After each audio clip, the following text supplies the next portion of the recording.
Hari ini saya akan mulai sedikit membahas pertanyaan yang belum sempat atau saya belum menjawabnya, yaitu pertanyaan dari Pak Markus.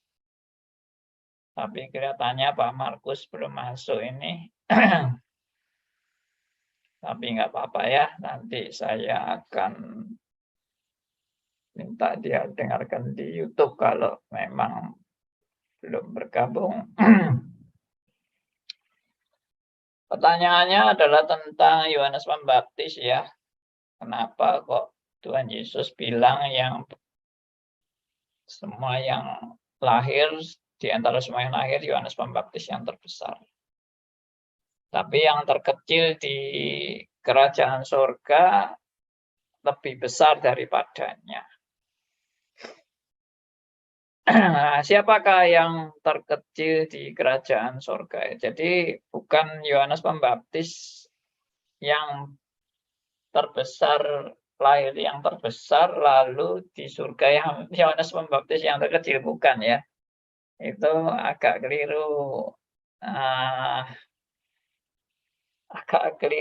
mengutip itu Pak Markus itu.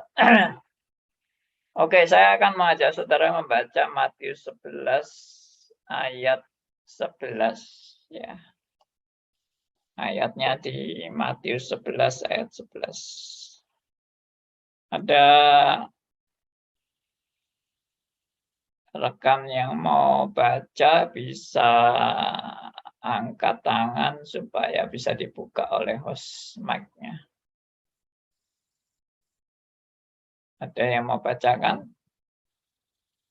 Oh ya, Pak Hendarto, silakan. Matius 11 ayat 11. Aku berkata kepadamu, sesungguhnya di antara mereka yang dilahirkan oleh perempuan, tidak pernah tampil seorang yang lebih besar daripada Yohanes Pembaptis. Namun yang terkecil dalam kerajaan surga lebih besar daripadanya. Yes.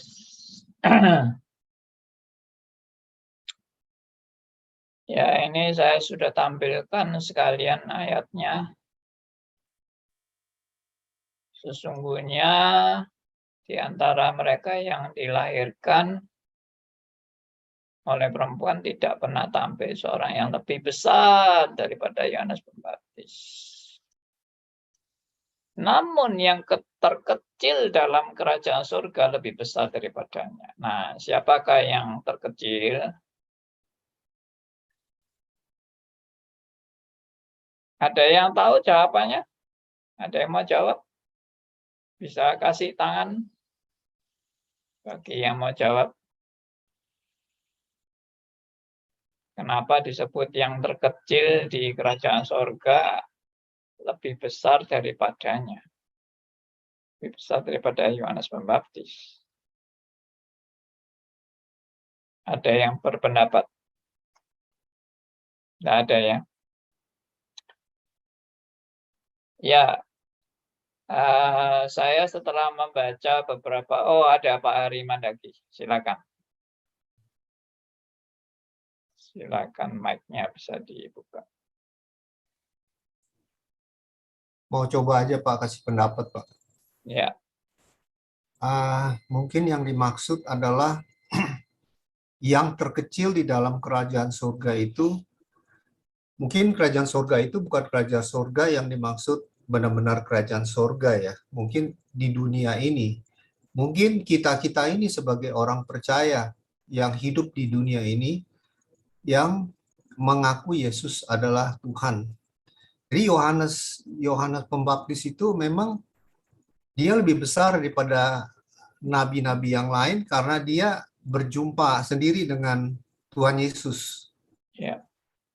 Nah, tetapi kita ini sebenarnya lebih daripada Yohanes Pembaptis dalam arti kata kita mengalami bahwa kita percaya bahwa Yesus itu telah mati, sedangkan Yohanes itu nggak sempat mengalami itu. Kita mengalaminya karena kita percaya bahwa kita sudah ditebus dengan kematian Yesus itu. Kira-kira gitu Pak, nangkep nggak Pak maksud saya Pak? Nangkep. Ya itu Baik. aja. Ya, terima kasih masukannya Pak Ari. Ya Pak, sama-sama Pak. Jadi menurut Pak Iya, Ari Pak. yang terkecil itu ya yang di bumi yaitu kita-kita ini, kita itu lebih besar dalam arti karena kita melihat karya Kristus yang seutuhnya, sedangkan Yohanes Pembaptis belum sampai melihat karya Kristus yang seutuhnya. Tadi Bu Kwili mau bicara? Iya, Pak Andi, ini ada relevansinya yang biasa Pak Andi tanya, siapa yang lebih levelnya lebih tinggi, Adam dan Hawa atau kita gitu. Nah, kalau kita tarik dia punya benang sama Pak, maksudnya kita itu levelnya lebih tinggi daripada Adam dan Hawa, karena kita ditebus oleh Kristus, sedangkan Adam dan Hawa itu hanya ini saja apa sebagai bayangan saja begitu Pak, gitu. Apa ada relevansinya Pak, gitu. Oke. Kalau Adam dan Hawa sebagai bayangan, bukan itu ya maksudnya itu Adam dan Hawa kalau baru dicipta saja dan belum mengalami pertobatan yang sejati, ya Adam dan Hawa waktu itu ya levelnya hanya sekedar sebagai ciptaan yang dari debu dan tanah. Diciptakan menurut gambar dan rupa Allah, namun belum mengalami penebusan dalam Kristus. Ya itu maksud saya. Ya, Jadi oke. Yohanes Pembaptis juga begitu Pak, gitu. Dia juga belum mengalami itu Pak, begitu. Dia hanya mendahului untuk menyiapkan jalan, tetapi dia sendiri belum mengalami itu apa yang dia nubuatkan begitu. Oke. Kalau saya sedikit tanggapi, Yohanes Pembaptis itu saya percaya sudah lahir baru dan sudah mengalami pertobatan dalam Kristus, tidak seperti Adam dan Hawa yang sebelum jatuh dalam dosa. Sedangkan Yohanes Pembaptis sudah jatuh dalam dosa dan Yohanes Pembaptis sudah punya iman yang benar kepada Kristus. Dan itu tidak istilahnya tidak pernah ada catatan tentang iman Yohanes Pembaptis yang belum mengacu kepada Kristus, ya. Jadi mengacu kepada Kristusnya jelas. Tapi kalau Adam dan Hawa sebelum jatuh dalam dosa, ya pasti dia belum berpikir tentang Mesias, ya. Oke, itu sedikit saya kira agak berbeda ya kalau diperbandingkan Adam dan Hawa dengan Yohanes Pembaptis, agak beda. Oke, ada Bu Ervi mau bicara, silakan. Ya. Mungkin saat itu Pak Yohanes itu lebih sangat mengerti daripada orang-orang yang sejamannya saat itu gitu. Iya, pasti. Jadi ya oke, terus? Ya, jadi mungkin yang lain lebih kecil daripada Yohanes, lebih pengertiannya lebih dalam gitu, lebih luas mengenal Tuhan Yesusnya. Itu kali Pak. Iya, tapi pertanyaan saya ini Bu, pertanyaan saya kan kalimat keduanya ini. Namun yang terkecil ini, ya ini saya blok. Namun yang terkecil dalam kerajaan surga lebih besar daripadanya. Nah ini pertanyaan saya ini, siapa yang terkecil dalam kerajaan surga lebih besar daripadanya? Oke, apa ada lagi? Pak, kalau mungkin boleh saya silakan pendapat. Bapak, kita yang selalu pakai referensi. Kalau mungkin dibandingkan dengan di ayat 7 tuh Pak, ayat sebelumnya ya. Ayat 7. Iya, kita naik ke atas. Ya. Nah, ini kemungkinan dibandingkan Yohanes Pembaptis itu dengan murid Yesus, mungkin murid-muridnya, atau bagaimana begitu Pak pendapat saya? Karena kan memang bicara soal kerajaan Allah itu kan dimulai oleh Kristus sendiri yang sebagai adalah raja. Nah, kemudian muridnya tentu dalam hal ini yang mendapat anugerah lah ya, anugerah daripada Yesus, daripada rajanya sendiri, kan begitu Pak. Itu pendapat saya kira-kira begitu. Jadi diperbandingkan antara Yohanes Pembaptis dengan murid yang merupakan anugerah daripada Yesus sendiri begitu. Makanya ada di ayat lain yang Yohanes Pembaptis juga begini kan, kira-kira itu loh sesungguhnya yang betul, itu sesungguhnya Mesias yang dijanjikan. Nah bahkan muridnya Yohanes waktu di ayat di mana ya, diperbandingkan mana yang lebih besar gitu loh Pak. Nah ternyata Yohanes Pembaptis sendiri mereferensikan muridnya supaya malah ngikut Yesus gitu. Begitu mungkin kira-kira Pak ya. Dibandingkan dengan murid-muridnya. Nah ini nih, setelah murid-murid Yohanes pergi, berbicara kepada orang banyak itu. Apa begitu Pak? Enggak jelas ya. Tidak jelas. Iya Pak Darmius tadi membandingkan murid Yohanes dengan murid Tuhan Yesus, tapi ini enggak nampak itu perbandingan itu. Enggak nampak ya. Ya oke, kita tampung dulu. Ya, baik. Ya, Pak. Ya, ada yang lain? Oh ya, Pak Roni, silakan. Oh sorry, mic-nya coba di unmute. Oke. Tadi hampir sama dengan Pak Harimandagi, bahwa memang walaupun Yohanes sudah melihat Kristus sebagai yang dijanjikan, tetapi kita ini sebagai umat jemaat gereja saat ini adalah yang sudah mengenal Kristus, mempelajari salib Kristus itu lebih besar lah ya, artinya di dalam pengenalan kita daripada Yohanes gitu Pak. Mungkin sedikit hanya menambahin aja itu. Oke, good. Pak Andi. Baik, Pak Endarto. Ya, terima kasih Pak. Saya melihat begini Pak, kan dia kan nabi yang terakhir. Mungkin ya dimaksudnya lebih besar dari yang di bumi, mungkin ya lebih besar pengetahuan atau karena dia mengalami sendiri Yesus Kristus di antara nabi-nabi yang sudah ada Pak. Terus yang lebih mulia dari orang, ya pasti Pak, orang-orang di surga yang pasti lebih mulia dari kedudukan manusia yang di dunia ini. Itu menurut saya.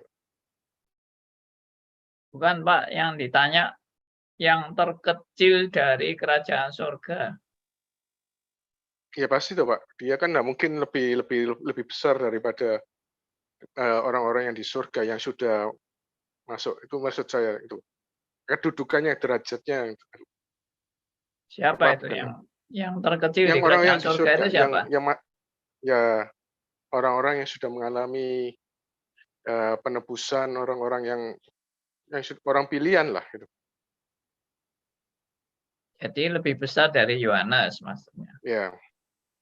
Orang-orang yang di Kalau surga. Yohanes bukan orang pilihan. Itu pasti Pak, orang pilihan. Tapi kan dia mengalami kedudukannya di surganya, kan dia belum mengalami belum di surga. Kalau saya melihatnya di surganya bukan di buminya Pak. Kedudukannya belum di surga. Maksudnya kapan itu ya? Yohanes Pembaptis belum di surga itu kapan? Ya nanti kan sudah penghakiman terakhir itu mungkin. Ya itu. Masa penghakim kan dia belum ada. Yang orang-orang yang di surga itu kan orang-orang yang sudah dipisah-pisahkan, orang dipisahkan oleh Tuhan yang yang domba masuk ke surga. Yaitu di antara domba-domba itu kan dia yang terkecil mungkin. Itu maksud saya itu. Enggak, kok bisa lebih besar daripadanya, itu apa maksudnya? Ya derajatnya mungkin lebih besar. Kemuliaannya mungkin. Siapa itu? Ya orang-orang yang di surga, yang orang-orang pilihannya itu, orang yang sudah masuk di dalam surga itu. Ya, kita tampung dulu. Baik, yang lain ada? Siapa Andi, saya tadi yang tambahkan mau sedikit ya, bicara? Pak. Bu Willy, Andi, saya silakan. tambahkan sedikit ya. Ya, Bu Willy, silakan. Iya, kan kalau kita lihat Pak Andi, Yohanes Pembaptis itu dia dikandung dari Roh Kudus dari pertama di dalam ininya kan, dari rahim ibunya, dan dia dikatakan adalah orang besar gitu, karena dari kandungan saja dia sudah dipenuhi dengan Roh Kudus gitu. Tetapi yang terkecil seperti gereja, orang yang dibilang gereja itu kan dibangun di atas dasar pengajaran para rasul, nabi, dengan Kristus sebagai batu penjurunya. Mungkin inilah yang dimaksudkan bahwa orang-orang gereja ini tidak sebesar seperti Yohanes yang lahir dari dari Roh Kudus, yang dari di dalam rahim ibunya sudah dikandung gitu, dikuasai dengan dipenuhi dengan Roh Kudus. Ini yang dimaksudkan Pak Ali gitu. Oke. Terima kasih. Oke, makasih. Baik, ada lagi? Nggak ada ya? Oh, ada. Ibu Dor. Shalom, Pak. Shalom. Saya referensi ayatnya ini dari tadi saya mau catat, saya belum catat. Dari Yohanes kitab apa, Pak? Ayat berapa? Matius 11 ayat 11. Matius? Matius 11 ayat 11. Iya, Pak. Saya catat dulu, setelah itu saya coba lihat kata-kata di dalam. Ya, Pak. Oke. Baik. Sudah ya, ada lagi yang mau bicara? Nggak ada ya? Baik. Saya akan coba jelaskan. Memang ini ada beberapa pendapat. Tapi kebanyakan dari para penafsir itu menafsirkan seperti yang rekan-rekan tadi sebutkan, bahwa memang Yohanes Pembaptis itu istimewa karena dia yang melihat dari semua nabi, dia yang melihat Tuhan Yesus, melihat penggenapannya, kehadiran Mesias, dan dia yang bahkan menjadi sahabat dari mempelai. Dan Yohanes Pembaptis sendiri sharing bagaimana dia sudah mengalami puncak kebahagiaan, bisa menjadi sahabat daripada mempelai laki-laki.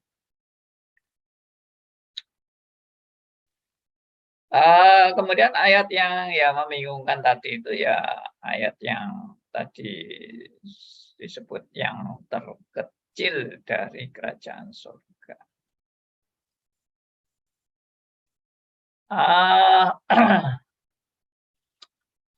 Memang nggak jelas ya, yang terkecil dari kerajaan surga itu maksudnya apa? Maksud kalau Pak Ari Mandaki tadi menjelaskan itu maksudnya ya yang di dunia ini yaitu orang-orang biasa ya. Maksudnya orang-orang biasa itu ya kita-kita ini. Bukan seperti Yohanes Pembaptis yang sangat istimewa itu. Dan tadi beberapa rekan juga Bu Willy menambahkan bahwa dia lahir dari kuasa Roh Kudus, kemudian ya beberapa hal lah istimewa dari Yohanes Pembaptis. Sedangkan kita ini kan orang-orang percaya yang tanda petik nggak seistimewa Yohanes Pembaptis. Itu dikatakan lebih besar daripadanya karena selain kita juga melihat Kristus secara lengkap dan seutuhnya, tapi juga kita berkarya boleh menjadi saksi Kristus, saksi kematian dan kebangkitan Kristus. Sedangkan Yohanes Pembaptis belum sampai menjadi saksi yang menyaksikan sendiri ya kematian dan kebangkitan Kristus. Jadi kita juga mengabarkan Injil sampai ke seluruh dunia. Ya, sedangkan Yohanes Pembaptis belum sampai pada penginjilan, misi penginjilan sampai ke ujung bumi. Itu. Nah, saya mau share pergumulan saya sendiri tentang ayat ini. Tapi saya lihat di referensi-referensi nggak ada yang menafsirkan seperti saya ini ya. Mungkin tafsiran saya ini paling aneh dan mungkin juga nggak benar juga sih. Tapi saya mau share aja. Jadi yang saya tafsirkan yang terkecil dari kerajaan surga itu yaitu Kristus yang mau turun ke dunia.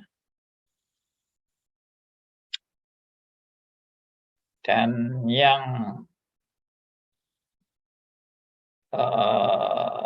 mengosongkan dirinya. Dikatakan di Filipi pasal 2 ya. Ayat 5-8 bahwa Kristus itu mengosongkan diri, bahkan merendahkan diri menjadi sama dengan manusia, bahkan sampai mati di kayu salib. Itu yang saya tafsirkan itu yang paling rendah dari kerajaan surga sampai mau seperti itunya. Siapa yang dari kerajaan surga mau turun sampai yang paling rendah seperti itu. Nah, itu lebih besar daripadanya, ya jelas. Kristus itu lebih besar daripada Yohanes Pembaptis.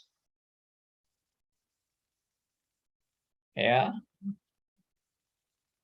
Tapi memang tafsiran saya ini tidak ada referensinya. Ya, boleh jadi aja lah. Jadi masukan aja lah. Jadi Kristus itu mau menunjukkan biarpun Yohanes Pembaptis yang terbesar dari semua yang lahir, karena benar-benar dia adalah yang menjadi sahabat mempelai laki-laki, karena tidak ada yang bisa menjadi sahabat mempelai laki-laki kecuali Yohanes Pembaptis. Tapi sebesar dan sehebat apapun Yohanes Pembaptis, Kristus tetap yang lebih besar. Ya itulah tafsiran saya, yang mungkin juga salah tafsiran saya dan bisa ditanggapi atau bagaimana, saya tidak perlu diperdebatkan lah ya. Ini cuma sebagai masukan, salah satu masukan pendapat itu aja. Tapi kalau ada saudara yang bilang, itu tidak mungkin Kristus itu, ya tidak apa-apa, tidak usah diterima. Silakan Ibu Dor. Ya Pak, terima kasih Pak. Saya mengapa tadi meminta ayatnya? Karena pikiran saya seperti itu juga. Selama ini pikiran saya juga seperti itu. Tapi saya melihat kata-kata di situ, dibilang kata di situ yang terkecil. Kalau menunjuk kepada Yesus, yang terkecil dalam kerajaan sorga, terkecil berarti kalau Yesus itu pikiran sederhana saya, Pak. Mungkin itu Yesus berarti terkecil itu menunjuk orang. Tapi kenapa hurufnya kecil di situ? Lalu saya beranjak kepada kata kerajaan sorga. Terus di situ kata kerajaan sorga S dengan K itu besar. Lalu saya coba untuk berpikir, apakah pikiran saya benar enggak? Ya mungkin Pak, tafsiran saya juga seperti itu Pak. Yang terkecil dalam kerajaan sorga tuh Yesus. Lalu saya berpikir lagi di dalam hubungan antara Allah Bapa, Allah Roh Kudus dan Allah Anak itu tidak ada yang lebih besar dan tidak ada yang lebih kecil ya Pak. Yang kita tahu seperti itu. Lalu akhirnya saya juga tidak berani berbicara Bapak. Terima kasih Pak. Mungkin pendapat kita sama Pak. Tapi sekali Oke, lagi Bapak terima kasih Ibu Dor. Iya Pak.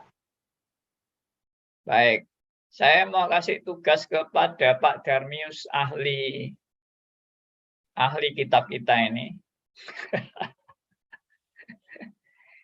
Ya, tolong diteliti ini Pak, apa ini, vocabnya, bukan vocab, apa ini, jenis katanya, itu yang terkecil itu singular atau plural.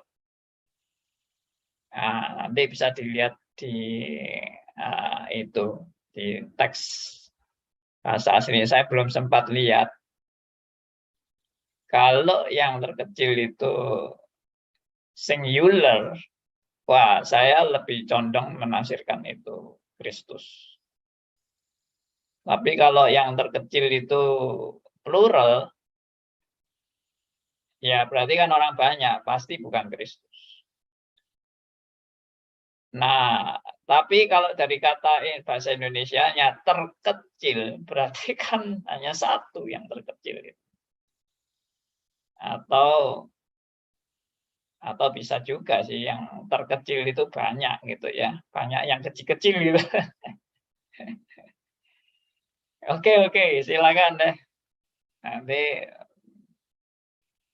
tolong diteliti, tidak usah Pak Darmis, yang lain juga bisa lah meneliti itu singular atau plural ya. Saya belum sempat membahas, belum sempat meneliti maksud saya. Ada yang mau bicara? Ini forum bebas untuk bicara. Silakan Pak Aryo.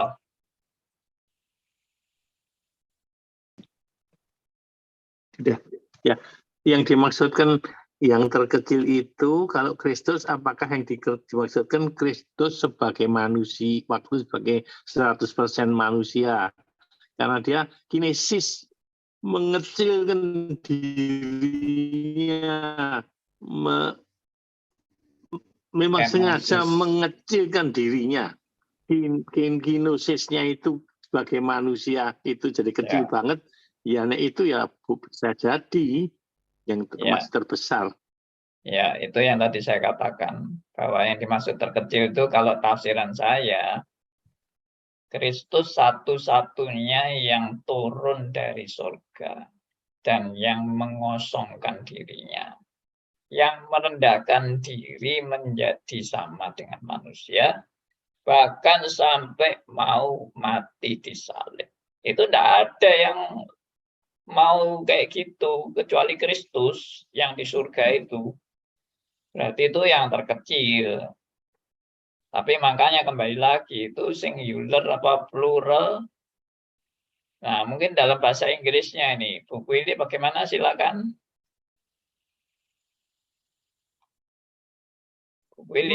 Di mana itu Pak? Di Matius ya?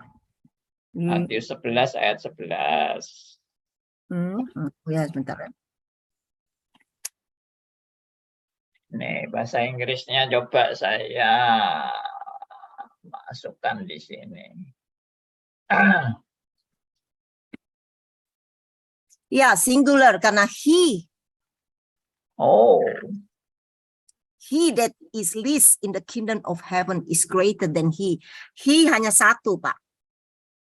Jadi ini singular, bukan plural. Oh ya? Ya. Berarti tafsiran saya malah tambah memungkinkan itu. Dia memang mau ngecilkan sendiri kok, dia mau mengosongkan Oh iya, ini sendiri. singular ini. Singular, he. Dia tidak pakai they Iya. atau he. Berarti kalau itu orang-orang percaya ya enggak benar dong. Singular.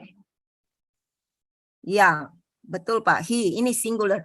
Dan memang di Ibrani 2 juga dikatakan dia dibuat lebih rendah dari malaikat-malaikat. Untuk Iya. sementara waktu. Betul. Dia bukan Ya dibuat, udah. dia membuat diri sendiri. Yes. Mengosongkan dirinya, bukan dikosongkan orang lain. Yes. Benar. Oke ya. Jadi Oke. sudah terjawab ya. Ya, Iya, Pak. saya rasa ini Pak Andi punya itu relevan Pak, sekali. tolong dibaca lagi Pak, anunya dalam bahasa Inggris. He itu mengacu kepada Yohanes Pak, bukan Kristus Pak, bukan singular. Hah? Tolong dibaca lagi Pak. Oh, Inggrisnya dia itu. bilang he that is least in the Can kingdom he, of God. can he. Iya, Coba maka dibaca lagi. maksud Iya, However, iya betul. bukan then. He-nya ada dua, However. Pak. He-nya. Iya, akhirnya ada dua. However itu bukan mengacu kepada John. However, ada kata He-nya however. ada dua, Pak. Yet he who is least in the kingdom of heaven is greater than he. Greater than he itu memang Yohanes Pembaptis. He-nya ini yang greater than he ini. Ya. Nah, he Ini pertamanya itu Yohanes adalah Kristus. Pembaptis. Karena Tapi kalau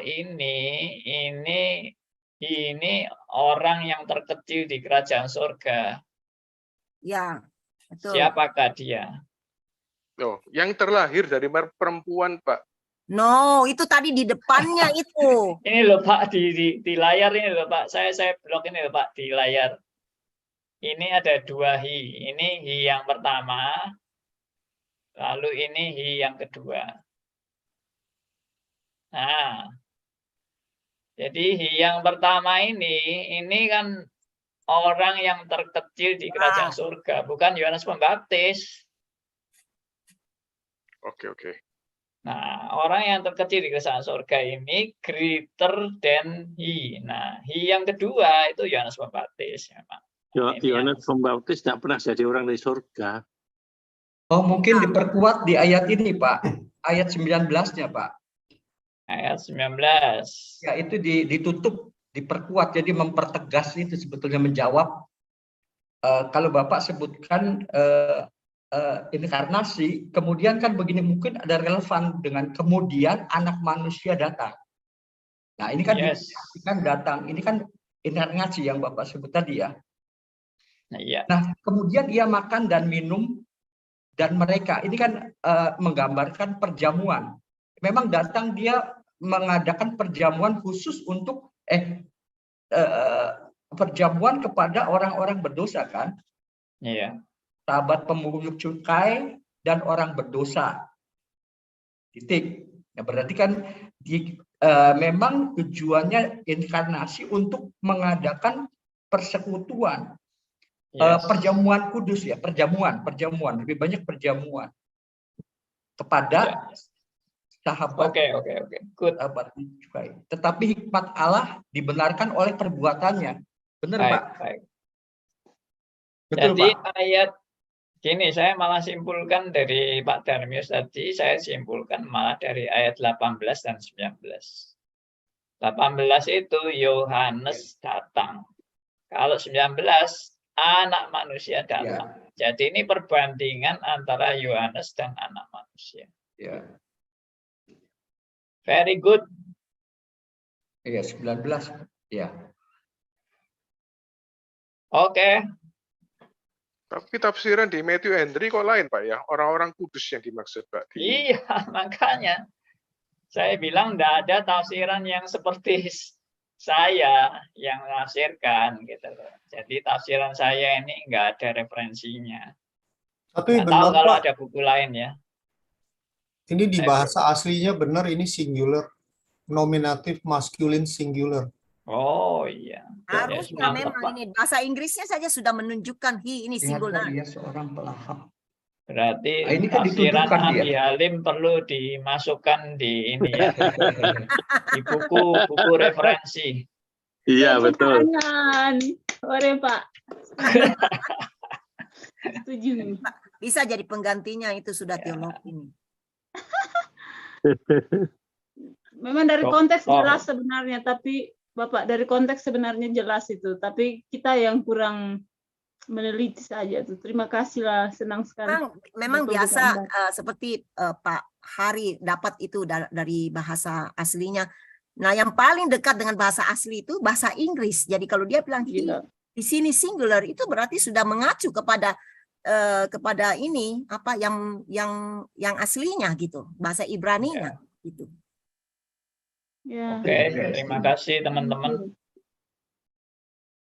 Sudah sama-sama belajar. Senang untuk ya bisa menafsirkan. menemukan ini. Hermeneutika ini ya Pak ya. Iya. Contoh Hermeneutika. hermeneutika nih. Kita mempraktekkan hermeneutika. Wangel di sekolah. Orang ketiga singular, betul Pak. Orang ketiga singular nih. Iya, betul. Ya, seperti Pak Ari Mandaki juga tadi. Baik, kita lanjut ya. Saya melanjutkan PowerPoint saya. Bagus hari ini.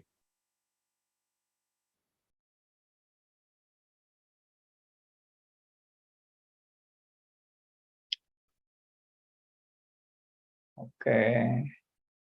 Ini sudah kita bahas semua. Jadi karya keselamatan Allah menetapkan salib Kristus sebagai pusat rancangan keselamatan. Ini sudah kita bahas cukup panjang lebar. Bahwa salib itu adalah rancangan keselamatan Allah yang sudah ditetapkan sejak kekal.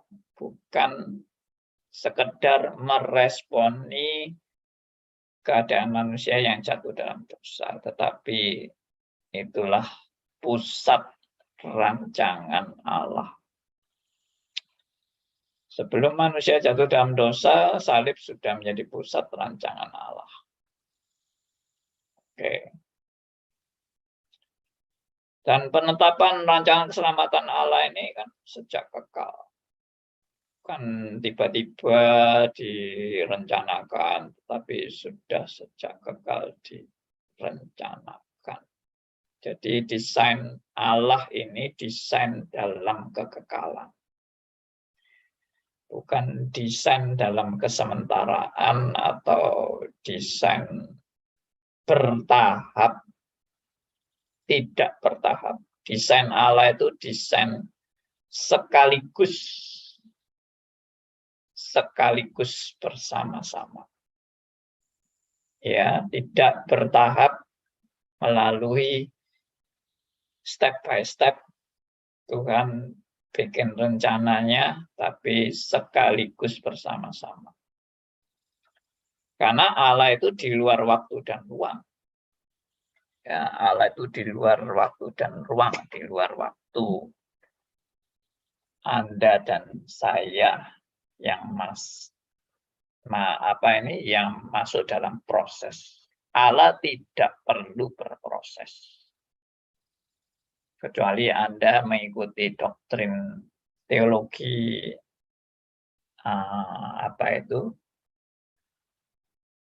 teologi open theism yang mengatakan Allah sendiri itu berproses dan Allah sendiri itu belajar melalui proses. Itu memang teologi kacau balau itu ya, teologi open theism itu. Baik,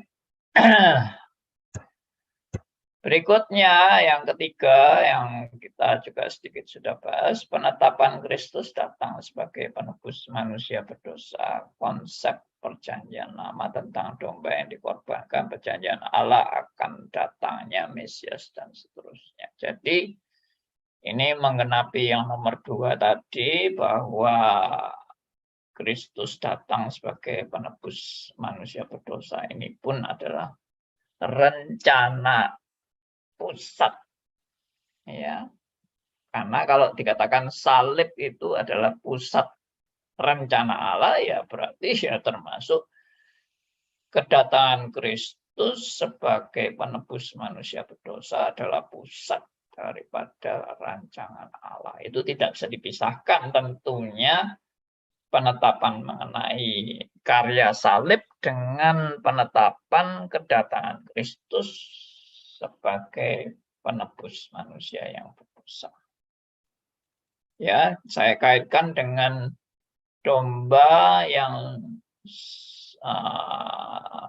pada setiap saat bangsa Israel melakukan ibadah selalu ada domba yang dikorbankan yang menggambarkan kedatangan seorang Mesias yang akan menjadi korban yang sempurna. Tetapi ternyata tidak semua orang Israel tercelik akan kebenaran ini. Ini juga sebagai satu evaluasi untuk orang Kristen zaman sekarang. Apakah semua orang Kristen zaman sekarang adalah orang Kristen yang tercelik mata rohaninya melihat karya penebusan Kristus adalah pusat daripada seluruh rancangan keselamatan Allah? Atau banyak orang jadi Kristen hanya karena ingin dapat berkat, ingin kekayaan, ingin kesuksesan, ya, ingin segala keinginannya dikabulkan, dan Kristus hanya sebagai pelengkap aja daripada segala hawa nafsu dan keinginan kedagingan seseorang. Seperti itu, kalau seperti itu mirip dengan orang perjanjian lama yang tidak tercelik mata rohaninya, tapi melakukan ibadah. Ya, bangsa Israel itu melakukan ibadah terus-menerus. Ya, karena itu sudah ritual agama mereka. Tapi di dalam mereka melakukan ibadah itu mereka nggak ngerti. Yang mereka lakukan itu makna rohaninya untuk mereka percaya kepada Mesias yang dijanjikan oleh Allah, Mesias yang menjadi penebus manusia berdosa yang sempurna itu. Mereka itu nggak connect di situ. Yaitu mirip dengan Kristen-Kristen KTP, sama seperti saya dulu sebelum saya bertobat. Saya Kristen, saya ibadah, saya ke gereja, saya ikut menyanyi, ikut berdoa, ikut mendengar firman, bahkan ikut jadi pengurus gereja.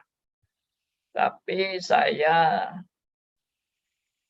mata rohani saya tidak tercelik melihat Kristus adalah penebus dalam hidup saya secara pribadi. Nah, sehingga saya percaya 100% bahwa penginjilan di dalam gereja itu penting. Tapi kalau orang gereja sendiri menolak Injil, ya memang kita harus penginjilan keluar gereja, nggak apa-apa. Kita juga penginjilan di dalam gereja. Siapa tahu di dalam gereja masih ada orang-orang belum bertobat, tapi mereka adalah orang pilihan. Who knows? Makanya khotbah penginjilan itu di dalam gereja itu tidak boleh berhenti juga. Ya, tantangan untuk pertobatan harus ada di dalam khotbah-khotbah di gereja. Pertobatan itu memang tidak harus terima Yesus sebagai Tuhan dan Juru Selamat. Saya sendiri dulu waktu mengalami pertobatan itu saya nggak pernah ditantang menerima Yesus sebagai Tuhan dan Juru Selamat. Saya malah mencari-cari di mana ada Allah yang benar-benar Allah itu. Di mana saya bisa temukan? Itu yang saya cari. Saya kan sudah Kristen, saya sudah kenal Allah Bapa, Allah Anak, Allah Roh Kudus, meskipun saya waktu itu teologinya amburadul. Tapi secara message, berita yang terus-menerus diberitakan melalui khotbah-khotbah, saya sudah tahu semua. Saya ikut sekolah minggu, jadi saya juga ngerti itu riwayat-riwayat Perjanjian Lama, yang namanya Abraham, yang namanya Yakub, ya dan sebagainya dan sebagainya. Saya sudah tahu semua. Yang namanya Yesus Kristus apa, mati di kayu salib, tahu semua. Tapi mata rohani ini nggak tercelik. Nah itu yang saya pikir sangat penting bagi penginjilan itu di dalam gereja. Ya. Oke. Kalau nganggap semua orang gereja pasti sudah lahir baru, pasti sudah bertobat, pasti sudah disamakan. Wah, itu kita nanti bisa malah tertipu oleh iblis dengan strategi, kita penginjilan keluar, sedangkan yang di dalam tidak digubris. Keluar terus. Ya, bahkan sampai ada yang ikut penginjilan. Ya, ada itu kan, jemaat kita yang ikut penginjilan, tapi akhirnya jadi mualaf. Dia cerita sendiri kan, dalam kesaksiannya bahwa dia ikut tim penginjilan. Ya, ini salah satu contoh ya, orang aktif ikut penginjilan tapi belum lahir baru, belum bertobat. Tapi bisa ikut penginjilan. Nah, gimana itu? Ya. Itu luar biasa sekali itu. Itu membuka mata rohani kita. Terjadinya seorang mualaf itu justru membuka mata rohani kita bahwa tidak semua orang yang sudah aktif di gereja adalah sungguh-sungguh Kristen sejati.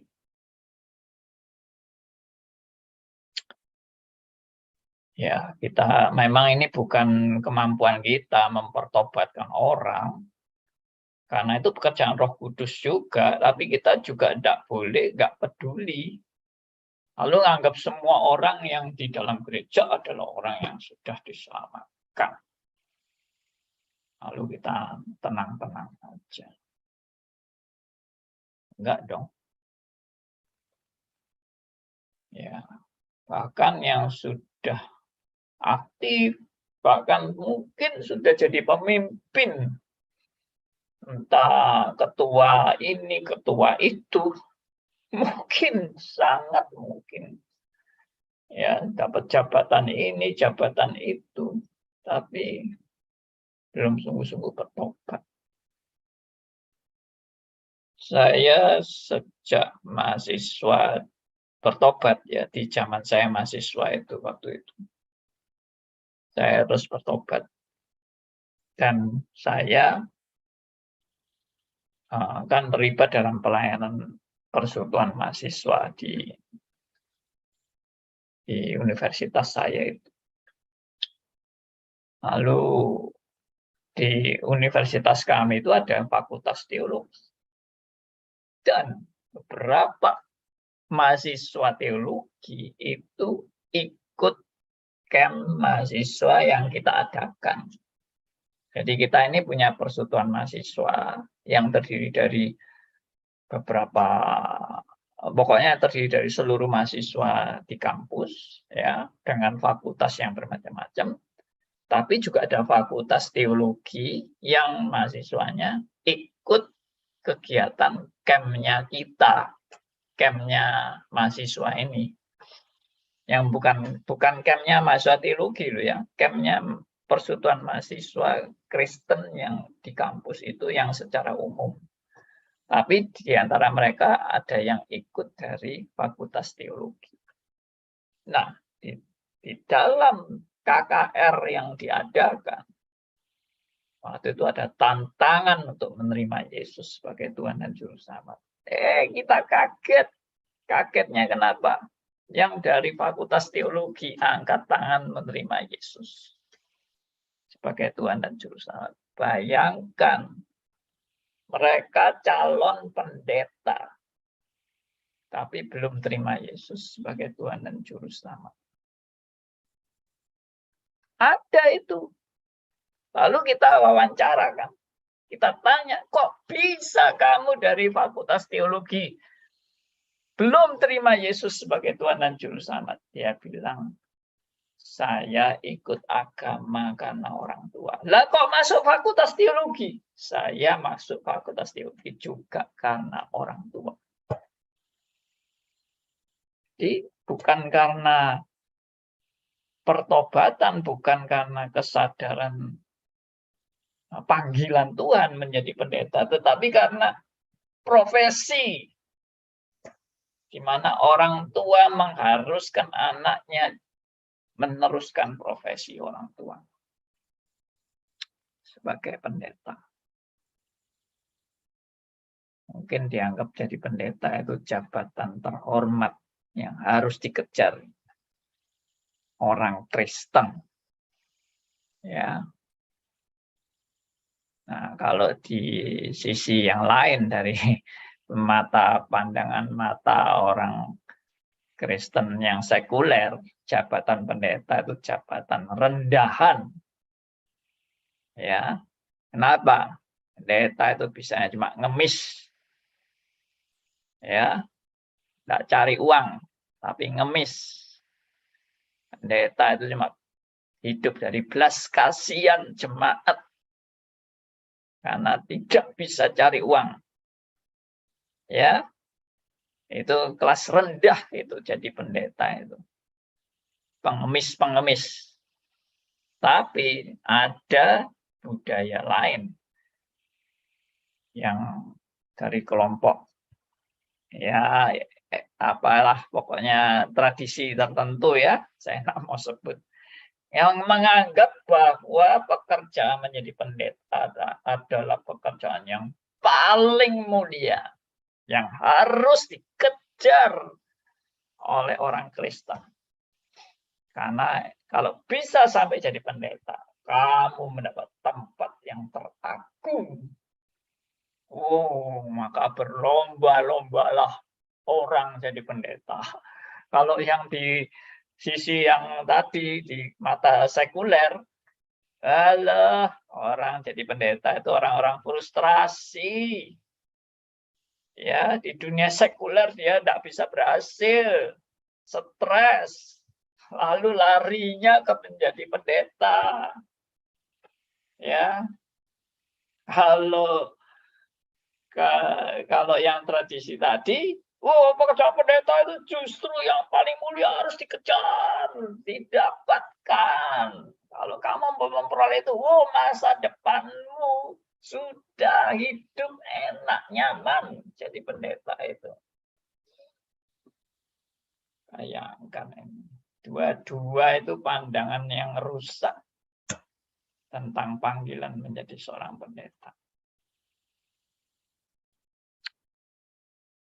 Ya,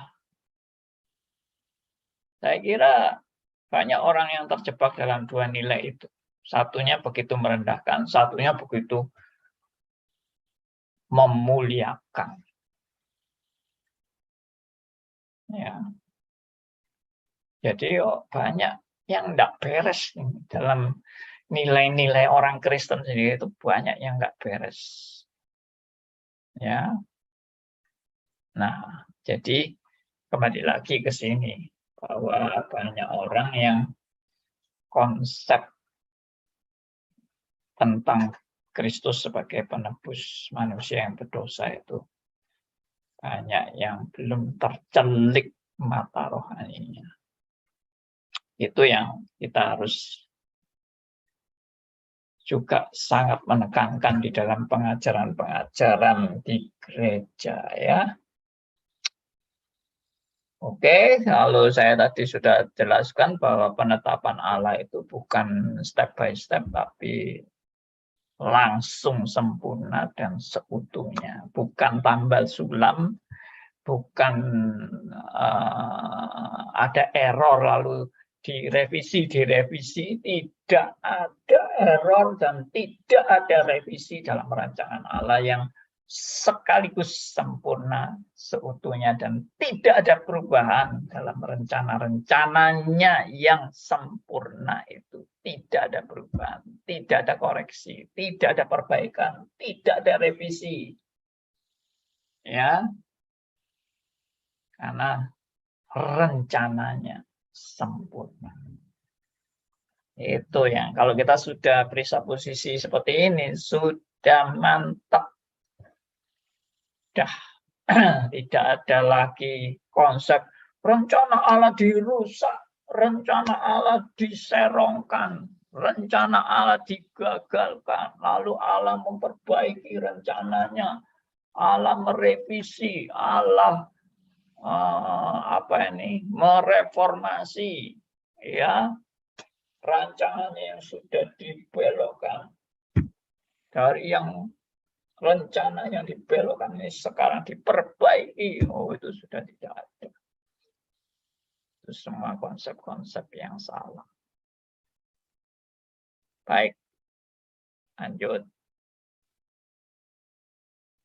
Nah, ini yang seringkali tidak enak dan seringkali jadi batu sandungan buat orang-orang yang sangat menekankan kasih Allah, tapi tidak melihat sisi yang lain, ya. Yang dia lihat, yang dia tekankan itu kasih Allah, Allah mengasihi, Allah mengasihi. Itu benar, tidak salah. Kita juga mengatakan Allah itu mengasihi. Tapi Allah yang mengasihi bukan Allah yang cuma berencana untuk menyelamatkan. Allah yang mengasihi juga Allah yang adil dan menetapkan orang-orang yang bukan pilihan untuk dibinasakan. Waduh, ini yang berat sekali. Dan banyak orang tidak bisa menerima.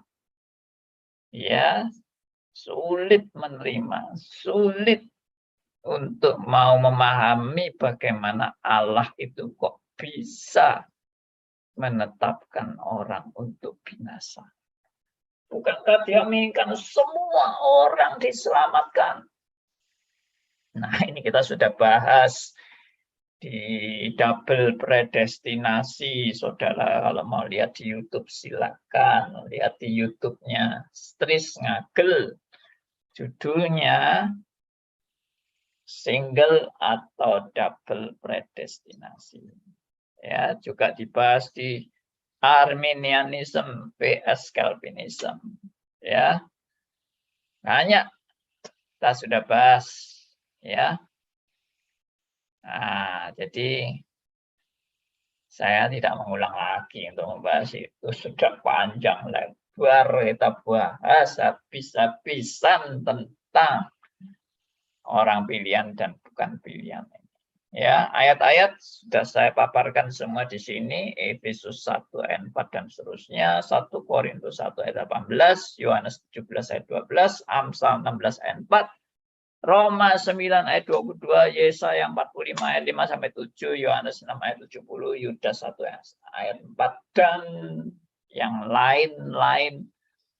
Tentunya masih banyak ayat yang menunjukkan tentang penetapan Allah atas orang-orang pilihan dan bukan pilihan. Berikutnya nomor 6 adalah penetapan terjadinya dosa. Nah, ini sudah juga kita bahas, sebetulnya bahas semua secara komprehensif ya. Bahwa terjadinya dosa itu bukan kekeliruan dalam rancangan Allah, bukan kebobolan dalam rencana Allah, bukan keteledoran dalam perhitungan Allah, bukan. Terjadinya dosa itu juga ada di dalam penetapan Allah yang sempurna. Sama seperti kalau kedatangan Kristus itu ada di dalam penetapan Allah yang sempurna. Bagaimana dosa bisa di luar rancangan Allah? Tidak mungkin. Kalau salib Kristus itu dalam penetapan Allah yang sempurna, demikian juga terjadinya dosa. Karena itu satu paket. Ya. Satu paket. Terjadinya dosa itu bukan di luar skenario Allah atau di luar perhitungan Allah atau di luar rancangan Allah, di luar penetapan Allah, di luar kedaulatan Allah. Bukan, semuanya ada di dalam penetapannya yang sempurna. Nah, ini yang bagi saudara-saudara yang mungkin yang baru kali ini mendengar agak terkejut. Tapi coba disimak baik-baik, direnungkan baik-baik, dan dengarkan akan uraian-uraian yang saya sudah pernah paparkan di YouTube. Sekali lagi, sudah sangat banyak pembahasan-pembahasan tentang penetapan Allah akan dosa ini, ya. Termasuk yang minggu lalu saya sudah jelaskan pertanyaan beberapa rekan yang tidak terima kalau Allah menetapkan dosa. Ya enggak apa-apa, mau enggak terima itu enggak apa-apa. Tapi anjuran saya adalah belajar dulu baik-baik sebelum enggak terima. Saya sudah belajar. Saya sudah tahu. Tidak mungkin Allah seperti itu. Ya sudahlah, dari jawaban seperti itu aja saya sudah tahu kalau Anda itu belum belajar. Ngomong saya sudah belajar, saya sudah tahu. Allah tidak mungkin menetapkan dosa, yaitu Anda sendiri sudah menjawab bahwa Anda belum belajar. Ya maaf, saya bukan sok pinter ya. Tapi saya itu kenapa berani ngomong Anda belum belajar? Karena saya dulu pendapatnya juga seperti Anda. Saya juga nggak terima kalau Allah menetapkan dosa, kalau Allah menetapkan orang binasa lagi. Waduh, itu gila itu, Allah menetapkan orang binasa itu nggak benar itu. Saya dulu juga begitu pandangannya, tapi setelah saya belajar, saya baru terbuka, baru sadar bahwa ternyata ini adalah berita Alkitab. Ya, coba ini baca semua ayat-ayat yang di atas ini, padahal belum semua. Ini baru sebagian ayat-ayat ini. Efesus tadi ini, Efesus 1 ayat 4, 1 Korintus 1 ayat 18. Yohanes 17 ayat 12 dan seterusnya. Baca, direnungkan, jangan dibaca. Oh ini ayat ini, tapi ini, ayat ini, tapi ini. Dibantai semua ayatnya. Bantai asal bantah, asal jawab, ngawur. Ini tidak sesuai dengan konteksnya apa-apa. Ya memang saya belum bahas ini. Belum bahas sesuai dengan konteksnya. Nanti dilihat aja. Ya. supaya Anda tahu ya, pandangan bahwa Allah menetapkan dosa ini bukan pandangan baru. Ini bukan pandangan wah orang-orang sesat zaman sekarang ini menafsirkan Allah menetapkan dosa. Aduh, itu justru salah. Kesimpulan ini pendapat baru. Orang-orang sesat zaman sekarang. Salah, ini sudah digumulkan luar biasa secara teologis ya. Boleh dikata kalau secara teologis dari teolog yang skolar ya, yang betul-betul belajar, itu sudah kurang lebih 500 tahun yang lalu. John Calvin sudah menafsirkan seperti ini. Dan kalau mau ngomong lebih dalam lagi, ini John Calvin menafsirkan seperti ini dari teolog yang sebelumnya. Yaitu siapa? Agustinus. Yang hidupnya tahun berapa Agustinus? Abad keempat atau abad kelima ya, saya lupa. Itu Agustinus. Mungkin sebelum ya. Agustinus itu hidup tahun berapa saya lupa. Oke.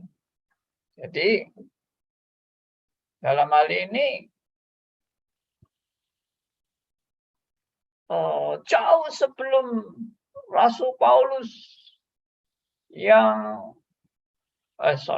jauh sebelum John Calvin yang menegaskan bahwa penetapan Allah atas segala sesuatu tanpa kecuali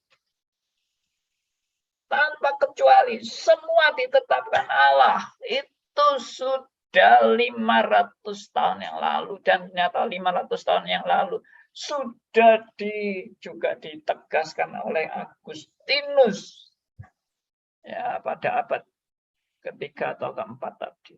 Lalu kemudian lebih dari itu adalah sudah dinyatakan oleh Kristus sendiri dan oleh Rasul Paulus tentang penetapan ini, juga oleh rasul-rasul yang lain. Rasul Yohanes, Rasul Petrus, dan sebagainya. Semua bicara soal penetapan. Ya, jadi ini bukan penemuan baru. Dan ini bukan pandangan sesat. Yang sesat tuh Anda yang ngomong bahwa ini sesat. Ini pandangan Alkitabiah. Memang sulit dipahami, itu yes.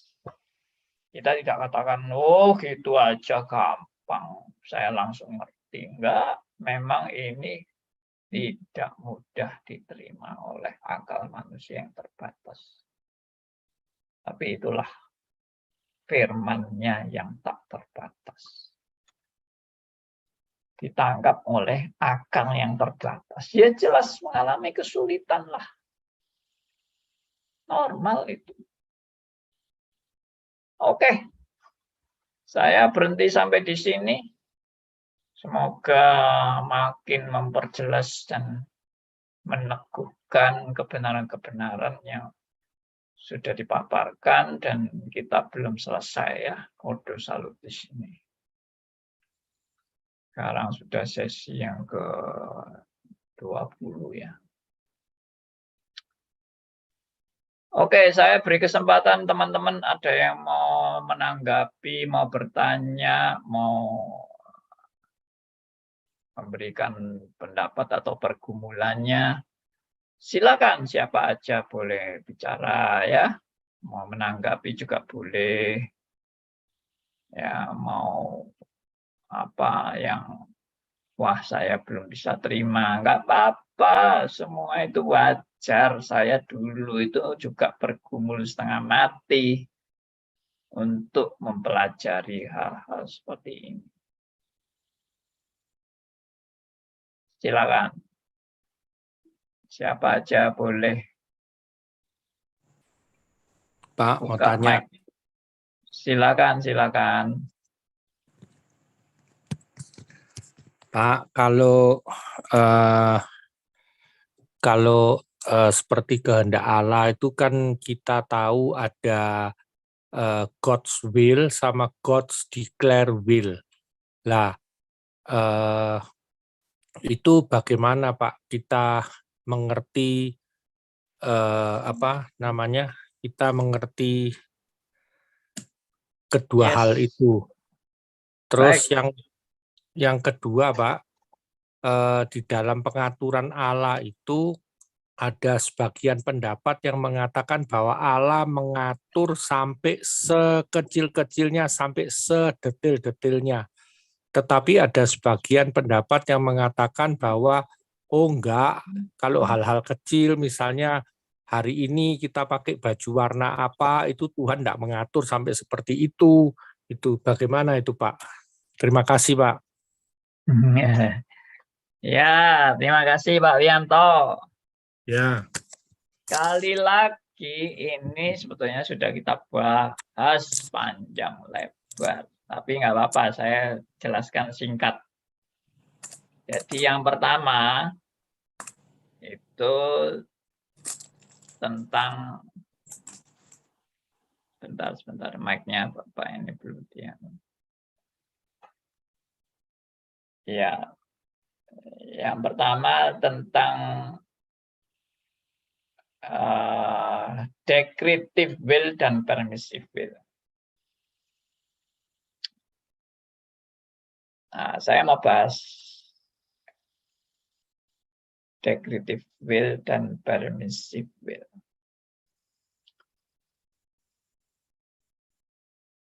Ada pernyataan tentang kehendak Allah yang sudah ditetapkan pasti terjadi. Contoh, Sodom dan Gomora akan dibinasakan. Itu pasti terjadi.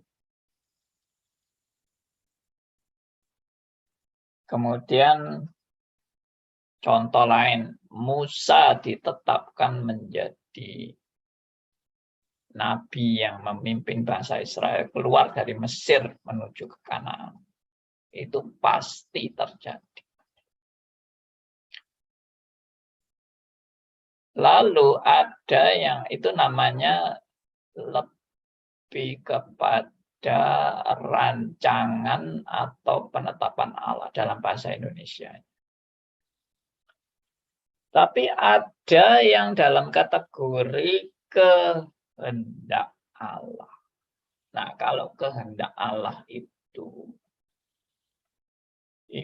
dalam kategori Allah memberikan standar moral. Bukan menetapkan terjadinya peristiwa, tapi Allah memberikan standar moral kepada manusia untuk mengetahui ya dari standar moral ini apa yang Tuhan tentukan standar moralnya. Contoh, hendaklah kamu hidup kudus seperti Allah itu kudus adanya. Itu standar moral. Hendaklah kamu sempurna seperti Bapamu yang di surga sempurna ada. Itu standar moral. Nah, itu yang disebut sebagai kehendak Allah. Allah menghendaki manusia hidup kudus. Allah menghendaki manusia itu taat pada perintah-perintahnya. Menghendaki itu standar moral, tapi bukan menetapkan, karena Allah sudah tahu tidak ada manusia satupun bisa mentaati hukum Allah, dan tidak ada satu manusia pun yang bisa hidup kudus seperti Allah kudus adanya. Tidak ada yang bisa. Allah sudah tahu kalau tidak ada yang bisa. Lah kok masih dikehendaki? Sekali lagi itu namanya standar moral. Supaya manusia tahu posisi dia dan posisi Allah. Posisi dia dalam manusia berdosa yang tidak layak. Posisi Allah adalah Allah yang Maha Kudus. untuk mencapai bagaimana bisa hidup kudus sama seperti Allah. Tidak mungkin, tapi dikehendaki. Dikehendaki itu apa? Di dalam suatu proses namanya progressive sanctification. Di dalam proses ini manusia diubahkan dari hari ke hari, diubahkan, tapi tidak mungkin bisa sampai sempurna seperti Bapa. Tapi di dalam proses ada arahnya. Arahnya mana? Standar itu tadi. Allah sudah memberikan standar. Itu arah untuk suatu proses. Ini yang namanya the will of God, yang yang sebagai standar moral. Lalu yang ketiga, jadi tadi itu sebetulnya kategori tentang penetapan dan kehendak itu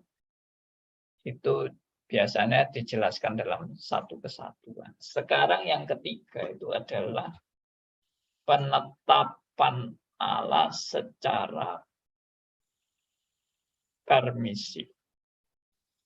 Kalau dalam bahasa Indonesia biasanya lebih cocok dan lebih enak disebut sebagai Allah mengizinkan. Tapi kata mengizinkan itu bagi saya sangat banyak kelemahan dan nanti terjadi banyak kontradiksi dari kata mengizinkan. Jadi ada istilah memang penetapan Allah untuk mengizinkan. Nah, ini memang kata bahasanya agak membingungkan ya, permisif. Tapi nggak apa-apa, asal kita mengerti dengan benar. Jadi yang dimaksud dengan penetapan Allah yang mengizinkan itu sebetulnya juga penetapan Allah. Tapi kenapa kok dikatakan itu sebagai suatu permisif? Karena Allah tidak langsung yang mengerjakan penetapannya itu. Bukan Allah yang langsung mengerjakan atau menjadi second cause-nya. Jadi begini, Allah menggunakan second cause untuk menggenapi rancangan yang sudah ditetapkan. Contoh, Adam dan Hawa jatuh dalam dosa. Apakah Allah yang menggoda Adam dan Hawa untuk jatuh dalam dosa? Tidak. Tapi Allah memakai ular, ya, atau iblis yang memakai ular, itu diizinkan Allah, tanda petik diizinkan Allah. Tapi dalam penetapannya untuk menggoda Adam dan Hawa. Dan Allah sudah tahu bahwa itu pasti jatuh. Allah sudah tahu kekuatan Adam dan Hawa sampai di mana. Kepandaian Adam dan Hawa sampai di mana menghadapi si ular. Allah sudah tahu. Allah bukan nggak tahu apa-apa, atau Allah punya harapan yang salah kepada Adam dan Hawa. Sudah tahu sampai di mana batas kepandaian dan kemampuan Adam dan Hawa. Sudah tahu. Ya, bagi Allah, Adam dan Hawa jatuh dalam dosa itu tidak ada kejutan. Bagi Allah, ya. Allah bukan terus kaget. Waduh, kok jatuh? Adam dan Hawa, kamu itu goblok banget ya. Aku nggak nyangka kalau kamu bisa jatuh. Itu nggak mungkin. Karena Allah sudah tahu semuanya. Nah, itu permisif. Suatu penetapan yang diizinkan bahwa iblis menggoda Adam dan Hawa. Tapi itu sudah penetapan Allah. Tapi itu bukan langsung Allah yang menggoda Adam dan Hawa. Nah, itu seperti itu.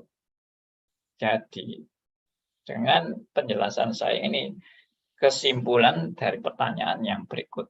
Nah, yaitu apakah Allah menetapkan segala sesuatu dari perkara yang amat sepele dan kecil-kecil sampai perkara yang amat sangat besar dan paling besar. Apakah Allah menetapkan semuanya?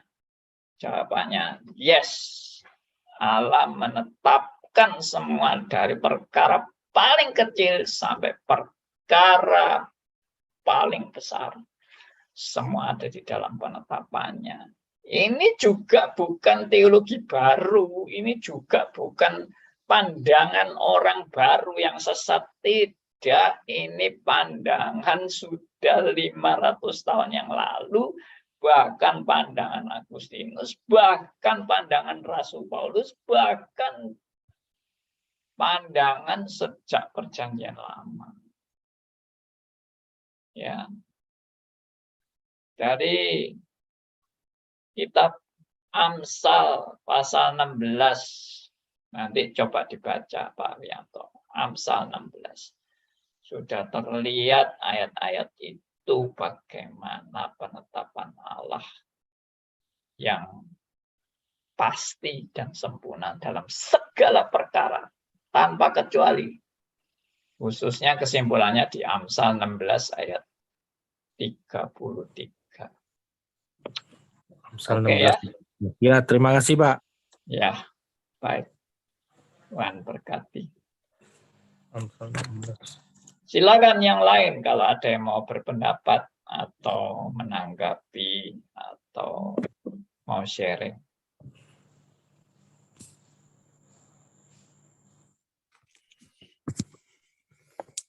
Tidak ada ya? Sudah oke-oke semua. Baik. Sudah jam 9. Maka sudah saatnya kita selesai berdiskusi. Apa ada pertanyaan? Kelihatannya kok tenang-tenang ini. Ya, biasanya takut-takut atau sungkan-sungkan untuk bertanya. Tanya mengenai lain bisa, Pak. Baik, Pak Andrew. Silakan, Pak. Mengenai pernah kan sering orang mengatakan, ayo mari kita mendeklarasikan. Itu ajaran dari mana, Pak? Sebabnya di Alkitab tuh nggak ada. Selama saya pelajari itu nggak ada. Yuk kita mendeklarasikan. Mendeklarasikan apa, Pak? Mendeklarasikan apa misalnya kita harus begini, kita harus declare.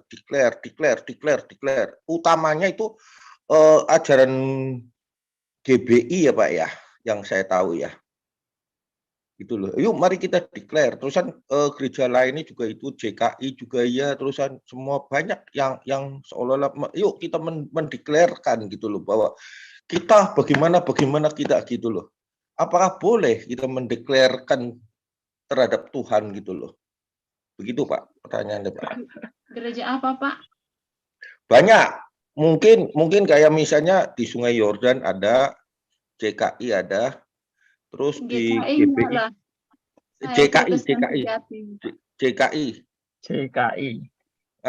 JKI itu yang di apa? Yang orang mana ya? Orang Malang atau apa itu? Atau orang mana kurang tahu Pak, yang tokohnya itu pemimpinnya pendirinya tuh sering ke Belanda atau kemana itu Pak? JKI ya Pak, JKI. Ya JKI itu Petrus Agung Pak. Ya betul, itu Petrus Agung betul. Sudah meninggal itu Pak. Semarang. Ya tetapi ajarannya tetap Pak, Bu iya. Tetap.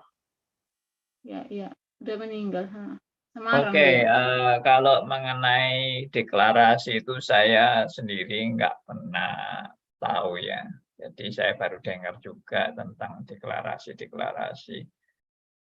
Ya, kalau deklarasi itu bagi manusia yang nggak tahu, lalu perlu dideklarasikan tuh ya menurut saya bisa aja sesuatu yang manusia belum tahu lalu mau dinyatakan kebenarannya. Tapi kalau deklarasi di hadapan Allah ya menurut saya tambah lucu ya. Karena Allah tidak butuh suatu deklarasi, suatu kebenaran. Ya, karena Allah sendiri yang menyatakan kebenaran itu. Ya. Oke, demikian Pak Andrew. Jadi saya tidak bisa membahas panjang lebar karena saya juga belum tahu. Ya. Terima kasih, Pak. Terima kasih. Oke. Baik, teman. Karena sudah waktunya, kita akan tutup dalam doa. Kita bersyukur atas anugerahnya bagi kita semua. Saya boleh minta yang pimpin doa adalah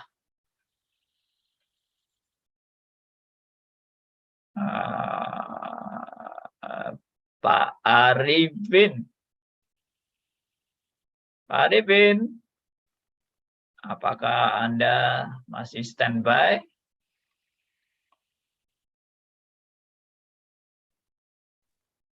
Nah, ini dia Pak Arifin. Masih, Pak. Silakan Pak, pimpin doa buat kita semua. Bersyukur pada Tuhan. Ya, Pak. Mari kita berdoa bersama-sama.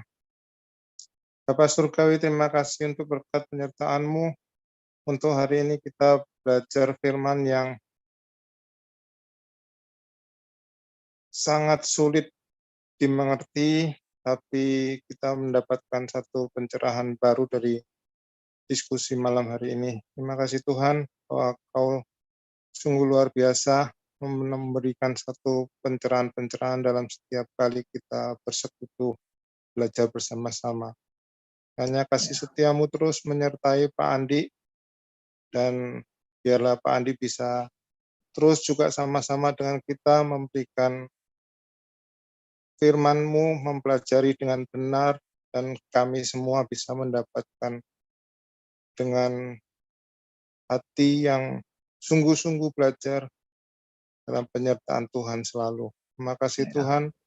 Dalam nama Tuhan Yesus Kristus kami serahkan semua, kami yang hadir maupun teman-teman yang nggak bisa hadir. Kami juga berdoa untuk keluarga Pak Andi. Kiranya Engkau terus menyertai. Dalam nama Tuhan Yesus Kristus kami mengucap syukur dan berdoa. Amin. Amin. Terima kasih Pak Arifin. Tuhan Terima kasih, memberkati Pak kita Andi. semua.